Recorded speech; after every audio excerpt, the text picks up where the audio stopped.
और ख़वातीन और हज़रात, आपको बताते चलें कि कराची एयरपोर्ट पर लैंडिंग के दौरान में तैयारे को हादसे का मामला पेश आ गया।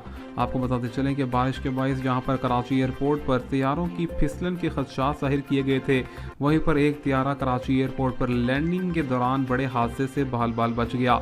आपको तफसील बताते हैं और मज़ीद हिदायत क्या हैं इससे मुतल्लिक आगाह करेंगे।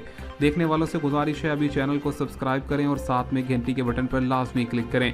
आपको बताते चलें कि सिविल एविएशन अथॉरिटी ने मानसून बारिशों के बायस कराची एयरपोर्ट पर और दीगर मुतल्लिका तैयारों को और ख़ास तौर पर उनके तमाम तर कप्तानों को हिदायत जारी कर दी हैं। बताया गया है नोटिस के मुताबिक कि पहले ही एक जहाज़ जब लैंडिंग की है तो यहाँ पर जो है रनवे नंबर 25L जहाँ पर पानी की बहुत ज़्यादा फिसलन की वजह से हादसा पेश आने से तैयारा बच गया। वहीं पर अब बारिश के बायस दीगर उतरने वाले तैयारे और इनके कप्तान जो हैं उनको हिदायत जारी की गई हैं। साथ ही साथ एयरपोर्ट अमले को भी सख्ती से नोटिस जारी किया गया है कि वो फौरी तौर पर सफाई को मुकम्मल तौर पर बरकरार रखें।